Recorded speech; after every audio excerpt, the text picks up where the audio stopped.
इस क्वेश्चन को आप ध्यान से रीड करो और फिर आपको मैं समझाता हूँ कि इस क्वेश्चन को सॉल्व करने का सही तरीका क्या है। देखो, ए ने बी को 27.5% के प्रॉफिट पे सेल करा, तो सबसे पहले आपको 27.5% की फ्रैक्शन वैल्यू फाइंड आउट करनी पड़ेगी। अब यहाँ पर आप एक तरीका समझो। देखो, आपको ये पता है कि अगर 37.5% में से हम 10% को माइनस कर दें तो हमारे पास 27.5% की फ्रैक्शन वैल्यू आ जाएगी, और 37.5% की फ्रैक्शन वैल्यू है 3/8 और 10% की फ्रैक्शन वैल्यू है 1/10। यहाँ से इसको कैलकुलेट करोगे तो हमारे पास कितना बनेगा, 11/40। तो आपको 27.5% की फ्रैक्शन वैल्यू पता चल गई कि कितना होगी, 11/40। अब देखो, अगर आपने आर्टिकल के कॉस्ट प्राइस को 40 यूनिट एज्यूम करा और 27.5% का प्रॉफिट लेकर सेल करा, तो बी ने कितने रुपए में परचेस करा होगा, 51 रुपए में। इतनी बात समझ आई।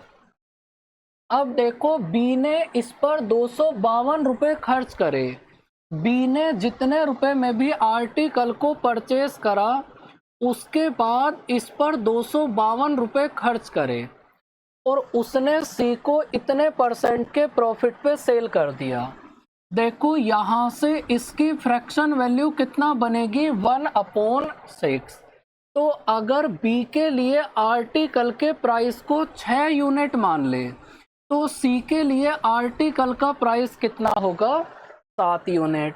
और लास्ट में सी ने 2555 रुपये पे करे। ध्यान से समझना, लास्ट में सी ने 2555 रुपये पे करे, तो इसका मतलब यहाँ से 7 यूनिट की वैल्यू आपको गिवन है 2555। तो यहाँ से आप 1 यूनिट की वैल्यू फाइंड आउट करो। तो 1 यूनिट की वैल्यू कितना बनेगी, 365। अगर 1 यूनिट की वैल्यू है 365, तो फिर आप 6 यूनिट की वैल्यू फाइंड आउट करो। तो अगर आप यहाँ से 6 यूनिट की वैल्यू फाइंड आउट करोगे तो कितना बनेगी, 2190 रुपये। 1 यूनिट की वैल्यू 365, तो 6 यूनिट की वैल्यू 6 पंजा 30, 0 36 39 18 3 21। अब देखो, ये जो 2190 रुपये प्राइस है, ये प्राइस 252 रुपये खर्च करने के बाद है। तो अगर इसमें से 252 को माइनस कर दें तो आपके पास 51 यूनिट की वैल्यू आ जाएगी 1938।